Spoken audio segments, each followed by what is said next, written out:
Chapter 5 The Great Millionaire Exodus, when even the rich decide Britain's taken the piss.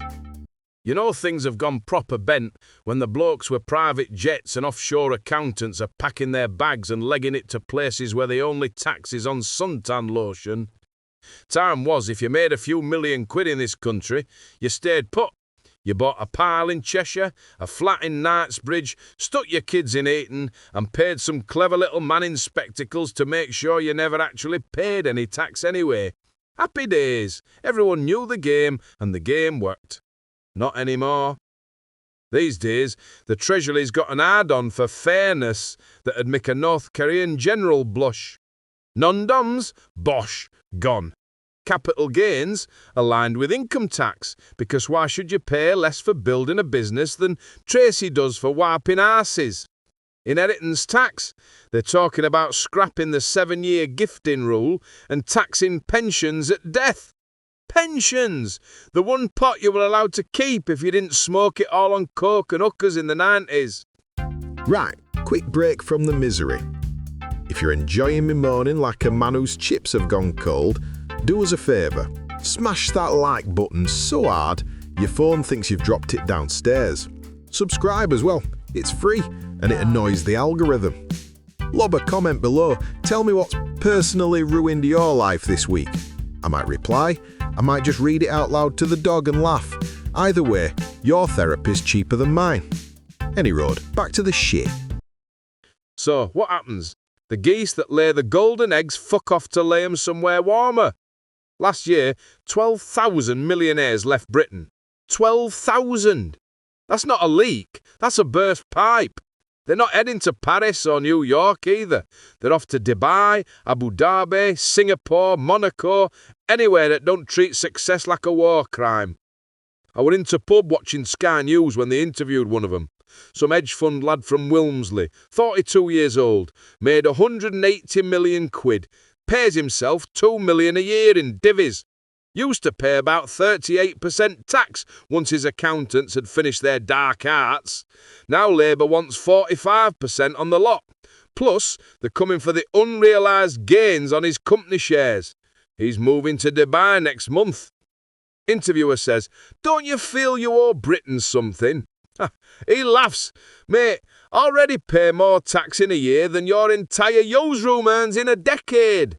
I employ 180 people in Manchester.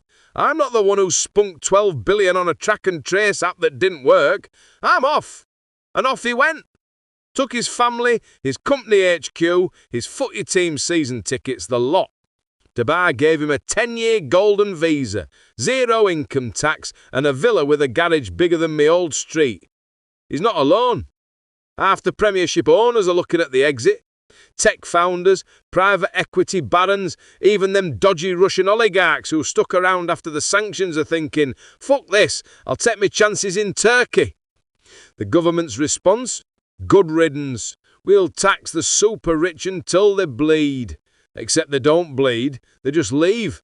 And when they leave, they take the jobs, the corporation tax, the VAT on the Bentleys, the school fees that keep private schools afloat, so the rest of us don't have to educate their horrible kids. Who's left behind? Nurses living in caravans? Chapter 4, remember? Pensioners choosing between eating and eating, and a treasury scratching its head when the revenue drops off a cliff because the top 1% used to pay 30% of all income tax, and now they're sat on a beach in Jamaica getting a foot massage from someone called Svetlana.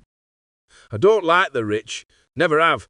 Most of them are insufferable wankers who think Yorkshire's quaint and call a brew tea, 1 sugar, semi-skimmed, not too hot. But even I can see the blading obvious. You can't run a country by mugging the only people still prepared to create wealth in it. Reeves stands up into house, smug as you like. "We're making the broadest shoulders carry the heaviest load." I love, and when those shoulders shrug and sod off to the Gulf, who's carrying the load then? The lad on 15 quid an hour fixing potholes. Deaf Derek with no legs. Good luck with that. I saw the stat the other day. Dubai's British population has gone up 42% in 2 years. There's now more expat Brits in the UAE than there are in the whole of bloody Barnsley. They've even opened a Waitrose in Dhabi Marina. A Waitrose! That's not homesickness, that's a full-scale evacuation. Meanwhile, back home, the councils are whinging they can't fix the roads because central government funding has been cut. Funny that. Couldn't be anything to do with the fact that half the wealth creators are fucked off to a desert where the tax rate is written on the back of a postage stamp in biro, 0%. Don't get me wrong, I'm not crying into my flat cap for some hedge-fund prick, but when the golden goose packs its Louis Vuitton suitcase and legs it, the rest of us are left staring at an empty nest and a tax bill the size of the national debt. And the worst part? The politicians know it. They just don't care. Because the people who vote for this shit are the ones that think the rich means anyone with a newer car than theirs. They're cheering as the lifeboats leave, not realising the ship's already sinking. Enjoy your moral victory, comrades. Hope it keeps you warm when the lights go out. Chapter 6 Comin, the Great British Shrink and Starve, when a Fredo hits 35p and a loaf's smaller than me temper. Stick their whiskey somewhere safe. We're heading into proper mental territory now. Big bastard Bob.